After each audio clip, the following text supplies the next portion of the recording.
শহরের ব্যস্ত জীবন থেকে দূরে একটা কুঁড়ে ঘরে রমা থাকত। ওর পৃথিবীটা একটা চৌকি, কিছু ভাঙাচুরা মাটির বাসন আর একটা গ্যাস চুলা পর্যন্তই সীমিত ছিল। 20 বছরের রমাকে তার দায়িত্ব তাকে বয়সের আগেই বড় করে দিয়েছিল। বাবা তো আগেই মারা গেছেন আর মা এখন শয্যাশায়ী, তাই সংসারটা ওকেই চালাতে হতো। কয়েকটা জায়গায়ও কম মাইনে চাকরি করেছিল, কিন্তু সেটা ওর ভালো লাগেনি। এইভাবেই ওদের দিন কাটছিল। এইরকমই একদিন রমা যখন তার নিজের কুঁড়ে ঘরে বসেছিল, তখন ওর নজর পড়ল একটা ছেঁড়া খবরের কাগজের উপর, যাতে ছিল একটি রেস্টুরেন্টের চিলি পনিরের ছবি। চিলি পনির? এত দামি খাবার, এটা কি কোনোদিন আমি বানাতে পারবো? ওর মা কান্তা দেবী চৌকিতে শুয়েছিলেন আর মেয়েকে উদাস দেখে বললেন, কি হয়েছে রে মা, কি ভাবছিস? কিছু না মা, এই পেপারটা দেখছিলাম। শহরের লোকেরা কত দামি খাবার খায়, আমাদের গোটা দিনের খরচ থেকে 1 প্লেট চিলি পনিরের দাম বেশি। আরে ও তো বড় লোকদের ন্যাকামো, আমাদের সাদা খাবারই ভালো, তাতে তো ভালোবাসা থাকে। মায়ের কথায় রমা উৎসাহিত হলো। সে ছোট থেকেই রান্না করতে খুব ভালোবাসত আর ওর হাতের খাবারও খুব সুস্বাদু হতো।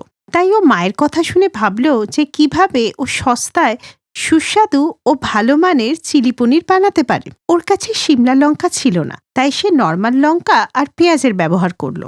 পনিরের জন্য টাকা ছিল না, তাই সে ছোট বোনের দুধ থেকে কিছুটা বাঁচিয়ে পনির বানিয়ে নিল। আর পরের দিনই রমা ছোট্ট একটা টেবিল নিয়ে পাড়ার মোড়ে একটা দোকান দিল আর টেবিলের সামনে গরিবের চিলি পনির মাত্র 30 টাকায় এই লিখে একটা বোর্ড টাঙিয়ে দিল। তখনই মঙ্গল নামে একটা রিক্সাওয়ালা ওখানে রিক্সা থামিয়ে বলল, বোন, এই চিলি পনিরটা কি? দাদা, এটা চিলি পনির। চিলি মানে ঝাল, আর পনির তো আপনি জানেনই। ছেড়ে দাও বোন, এ তো নামেই মনে হচ্ছে বড় লোকদের খাবার। আমাদের জন্য রুটি তরকারি ঠিক আছে, এই খাবার আমাদের জন্য না। দাদা, আপনি একবার খেয়ে দেখুন, এটা গরিবের চিলি পনির। এতে ঘরে তাজা মশলা দেওয়া, আপনি খেয়ে তারপরে পয়সা দেবেন। মঙ্গল খেতে না চাইলেও রমার আত্মবিশ্বাস দেখে মঙ্গল খেতে রাজি হলো। এরপর রমা চিলি পনির দিলে সেটা মুখে দিয়েই মঙ্গলের হাসি ফুটে ওঠে আর সে খুশি মনে বলে, আরে বা বোন, এটা তো চমৎকার খেতে। এর মধ্যে দেশি স্বাদ আর চাইনিজের মজা দুটোই আছে। এত ভালো খেতে, তাও এত সস্তা কি করে? দাদা, আমি বড়লোক ব্যবসায়ী না, এটা আমি আমার মায়ের ওষুধের খরচের জন্যই করি, আর আমি চাই যাতে সব গরিবরা খেতে পারে। ঠিক আছে বোন, আজ থেকে তোর দোকানের প্রচার আমিই করব। এই নে 50 টাকা, 30 টাকা খাবারের আর 20 টাকা তোর পরিশ্রমের। ধীরে ধীরে রমা ফেমাস হয়ে উঠল আর তার গরিবের চিলি পনির হট টপিক হয়ে উঠল। এখন দূর দূরান্ত থেকে লোকেরা ওর ঠেলায় আসতে লাগলো। ওর দেশি চিলি পনিরের স্বাদ বড় বড় রেস্টুরেন্টের চিলি পনিরকেও ছাপিয়ে যাচ্ছিল। ওদের এলাকার লোভী ব্যবসায়ী কৃষ্ণলাল একদিন গাড়ি করে ওর দোকানের সামনে দিয়ে যাচ্ছিল। তখনই ওর নজর রমার দোকানের সামনে ভিড়ের ওপর পড়ে আর সে বলে, আরে এখানে এত ভিড় কিসের? এই নোংরা বস্তিতে এত কি সোনা বিক্রি হচ্ছে নাকি? দীপক, দেখে এসো তো। শেঠজির এই কথা শুনে ড্রাইভার দীপক সবকিছু জানার জন্য গাড়ি থেকে নেমে ওর কাছে যায়। তারপর ফিরে এসে শেঠজিকে বলে, বাবু, একজন গরিব মেয়ে এখানে চিলি পনির বিক্রি করে, খুব সুস্বাদু খেতে, তাই অত লোকের ভিড়। এই শুনে কৃষ্ণলাল খুব রেগে গেল। ওর বড় রেস্টুরেন্টে এত ভিড় হয় না যত ভিড় ছিল ওর দোকানে। তাই সে রেগে গিয়ে রমাকে বলে, এই মেয়ে, তুই এখানে এটা কি করছিস? হ্যাঁ, চিলি পনির আমার রেসিপি, তুই আমার জিনিস কি করে বিক্রি করছিস? কাল থেকে এখানে খবরদার আর দোকান দিবি না, যা বেরো। শেঠজি, আমি কোনো চুরি করিনি, এটা তো গরিবের চিলি পনির। আমি খুব কষ্ট করে রোজগার করি শেঠজি, আমি আপনার জায়গায় চুরি করিনি, শুধু নিজের জন্য একটু জায়গা করেছি। ফালতু কথা কম বল। কালকে থেকে যদি এই ঠেলা এখানে দেখি না, তাহলে একেবারে ভেঙে দেবো আর পুলিশকে ডেকে আনবো। এই বলে শেঠজি ওখান থেকে চলে যান। আর শেঠজির ভয়ে রমা তার সমস্ত কাজ গুটিয়ে এনে ঘরে বসে কাঁদতে থাকে। কি হয়েছে রে মা, তুই কাঁদছিস কেন? মা, আমার সব স্বপ্ন শেষ। শেঠজি হুমকি দিয়েছে যে আমাকে ওখানে আর বসতে দেবে না, আর উনি বলেছেন যে চিলি পনির বিক্রিতে শুধুমাত্র বড় লোকদেরই অধিকার। তখনই ওখানে মঙ্গল আসে আর রমাকে বলে, বোন, তুই ঠেলা তুলে নিয়েছিস কেন? সবাই তো তোকে খুঁজছে। কি করব দাদা, শেঠজি যে হুমকি দিয়েছে। আমরা গরিব হতে পারি, কিন্তু আমরা ভীতু নয়। শহরটা শুধু ওই বাবুদেরই নয়, আমাদেরও শহর। আমরা সবাই তোর পাশে আছি। কাল থেকে আমরা সবাই তোর দোকানের পাশে দাঁড়িয়ে থাকবো। দেখি বাবুর কত বড় সাহস। রমা পরের দিন সাহস জুগিয়ে আবার দোকান খুলল। এখন শুধু মঙ্গল নয়, ওর ঠেলার আশেপাশে 20-25টা ছেলে ওর সাথে দাঁড়িয়ে ওর মনে সাহস জোগালো। কিছুক্ষণের মধ্যেই কৃষ্ণলাল ওর গুন্ডা নিয়ে ওখানে চলে এলো। তোমরা এসব কি নাটক করছো? আমি একে বারণ করেছিলাম। সাহেব, আপনি বড়লোক হতে পারেন, কিন্তু কারুর হাতের স্বাদ আর সততা কিনতে পারবেন না। বোন আমাদের গরিবদের জন্য চিলি পানির বানায়, আপনি আপনার হোটেলে বিক্রি করুন না। সরো তোমরা, আমি ওর ঠেলা একেবারে ভেঙে দেবো। এই বলে শেঠজি ঠেলার দিকে হাত বাড়ালে একজন হাতটা আটকে দেয়, আর সে ছিল একজন ফুড ব্লগার, যে রমার জীবন সংগ্রামের কথা জেনে ওখানে এসেছিল। থামুন স্যার, আমি এই মেয়ের সততার আর সংগ্রামের কাহিনী আমার পুরো অডিয়েন্সদের দেখিয়ে দিয়েছি। এবার আপনি কিছু করলে আপনার বদনামি কিন্তু সারা শহরে হয়ে যাবে। এই শুনে শেঠজি লজ্জা পেলেন। সামনে মিডিয়া আর এত লোকের ভিড় দেখে উনি কিছুই করতে পারলেন না, তাই সে ওর গুন্ডাকে নিয়ে ওখান থেকে চলে যায়। এরপর রমা কৃতজ্ঞতার দৃষ্টিতে সবার দিকে তাকিয়ে বলল, আপনাদের সবাইকে ধন্যবাদ। আজকে আপনারা আমার দোকান নয়, আমার আত্মবিশ্বাসকে বাঁচিয়েছেন। এটা শুধু তোর জিত না বোন, এটা আমাদের সবার জিত। এখন তুই চিন্তা করিস না, এবার থেকে রোজ আমাদের তোর সুস্বাদু চিলি পনির খাওয়া। আর কিছুদিনের মধ্যেই রমার জীবন কাহিনী গোটা সোশ্যাল মিডিয়ায় আর খবরের কাগজে ছড়িয়ে পড়ে, আর সবাই ওকে চিলিপনির দিদি বলেই চিনতে থাকে। চিকিৎসার পর মা সুস্থ হয়ে উঠলে মায়ের হাতে একটা চাবি দিয়ে বলে, মা, এটা শুধু একটা দোকান নয়, এটা আমার স্বপ্ন, যেটা তুমি ভালোবাসা দিয়ে আর মঙ্গল দাদা নিজের সাহস দিয়ে পূরণ করেছে। তোর ওপর আমার গর্ব হয় মা। তুই প্রমাণ করেছিস যে সহজ সরল ভাবেও সুস্বাদু খাবার বানানো যায়। রমা এটা প্রমাণ করে দিয়েছিল যে প্রতিভা কারোর ব্যক্তিগত সম্পত্তি নয়, আর সৎ চেষ্টা থাকলে দারিদ্রতা কারোর সফলতার পথে বাধা হয়ে উঠতে পারে না।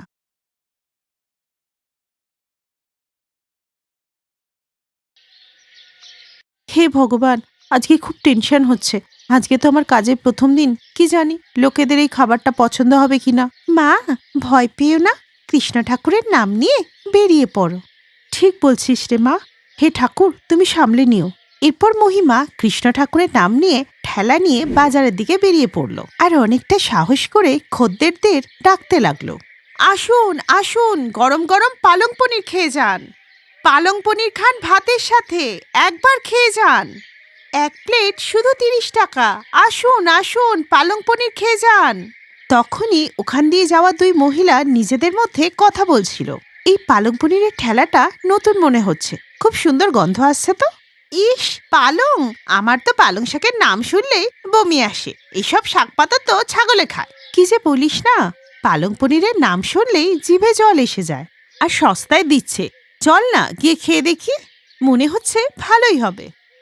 খিদে তো আমারও পাচ্ছে, ঠিক আছে চল। এরপর দুজনই মহিমার দোকানে গেল।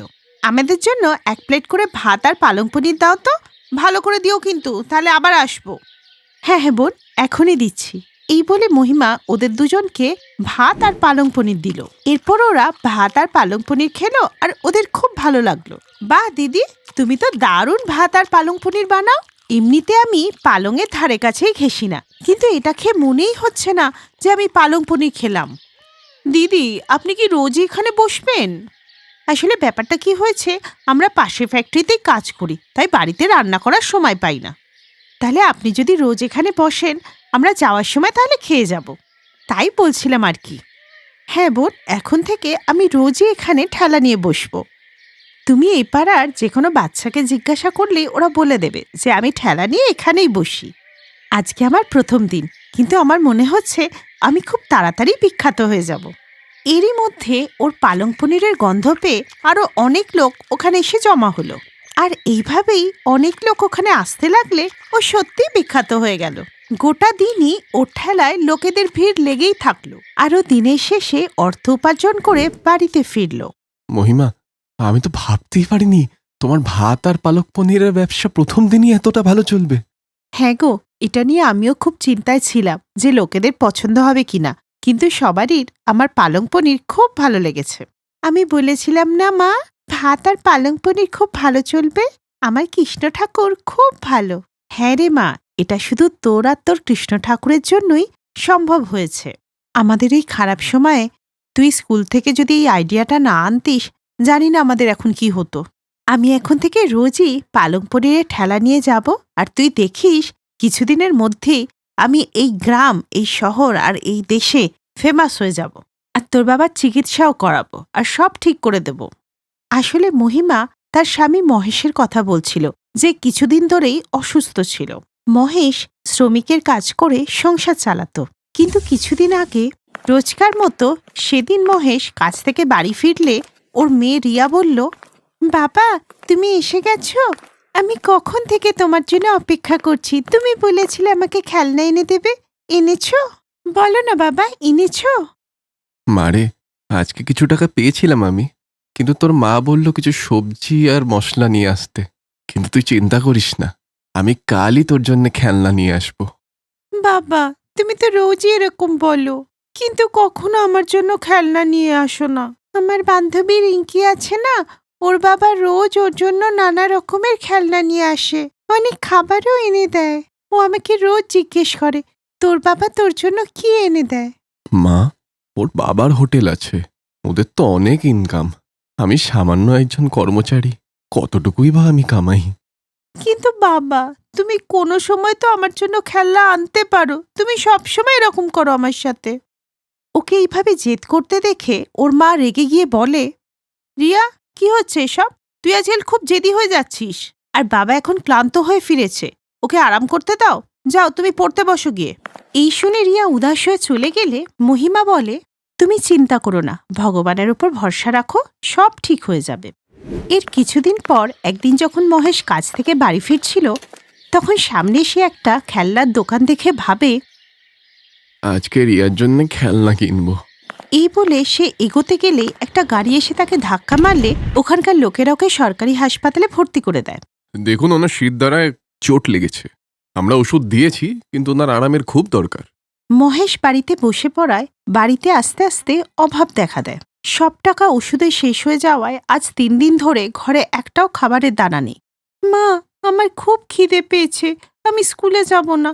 এমনিতেও স্কুলে ম্যাম বলছিল যে আমার ফিস না দিলে স্কুল থেকে বার করে দেবে। হ্যাঁ রে মা, আমি সব বুঝতে পারছি, আমি খাবারের ব্যবস্থা করে দিচ্ছি, কিন্তু তুই স্কুল যাওয়া ছাড়বি না, তুই তো আমাদের ভবিষ্যতের আশা। এই বলে মহিমা রামুর দোকান থেকে কিছু জিনিসপত্র ধারে আনতে গেলে আগে পুরনো হিসাব চুক্তা করো, তারপর নতুন হিসাব। তখনই প্রতিবেশী গুঞ্জন ওখানে আসে আর ওকে বলে, মহিমা আমার ভাই দেশ থেকে এসছে, অনেক পনির নিয়ে এসছে, ওর তো নিজের ডেয়ারি আছে, তা এত পনির আমার লাগবে না, তাই ভাবলাম তোকে কিছুটা দিয়ে দিই। নে ধর, এটা রিয়ার তো খুব পছন্দ, ওকে রেঁধে খাওয়াস। গুঞ্জন পনির দিয়ে চলে যায়। মা আমি কিন্তু পালং পনির খাবো। ওর স্বামী আর ওর মেয়ে ওর হাতের পালং পনির আর ভাত খেয়ে খুশি হয়ে ওর প্রশংসা করতে থাকে। মা তুমি জানো আমার বান্ধবী নিতা আছে, ওর বাবার হোটেল, অনেক টাকা রোজগার করে উনি। তুমিও একটা ভাত আর পালং পনিরের হোটেল খোলো, তোমারও অনেক উপার্জন হবে মা। কিন্তু তার জন্য তো অনেক টাকার দরকার হয় মা। কিন্তু ঠেলা চালানোর জন্য তো হয় না মা, তুমিও তো ঠেলা চালাতে পারো। হ্যাঁ, কিন্তু এর আগে আমি কখনো তো এরকম কিছু করিনি। এইভাবেই সে তার ভাত আর পালং পনিরের ব্যবসা শুরু করলো। জানো আজকে কি হচ্ছে? আমার তো পালং পনিরের তরকারি কম হয়ে গেছে, আমাকে আরো বেশি পনির নিতে হবে বেশি করে তরকারি বানাবার জন্য। ঠিক আছে মহিমা, এই যে টাকা এসছে, এটা দিয়ে তুমি আরো পনির কিনে নিও। পরের দিনে মহিমা অনেক বেশি করে পনির কিনে পালং পনির বানিয়ে ঠেলায় এসে বিক্রি করতে লাগলো। আস্তে আস্তে ওখানে অনেক ভিড় হয়ে গেল। পালং পনিরের গন্ধে লোকে ওখানে ছুটে চলে আসতো। সবাই ভাত আর পালং পনির খেত আর মহিমার প্রশংসা করত। ধীরে ধীরে মহিমার পালং পনির ফেমাস হয়ে গেল আর ওর উপার্জনও অনেক বেড়ে গেল। তাই সে শহরের একটা বড় হসপিটালে তার স্বামীর চিকিৎসা করালো। খুব তাড়াতাড়ি মহেশ সেরে ওঠে আর মহিমাকে পালং পনিরের ব্যবসায় সাহায্য করতে থাকে। দুজনে মিলে খুব পরিশ্রম করে পালং পনিরের ঠেলায় কাজ করে উপার্জন করত আর এইভাবেই হাসি খুশি জীবন কাটাতে লাগলো। Best buddies. Hello friends. Thanks for watching this video. अगर आपको ये वीडियो पसंद आया है तो प्लीज लाइक, सब्सक्राइब, कमेंट्स करें इस वीडियो पर और हाँ, शेयर करना भी ना भूलें। और भी मजेदार वीडियो देखने के लिए नीचे दिए गए बेल आइकॉन को दबाएं। देखते रहिए बेस्ट बडीज।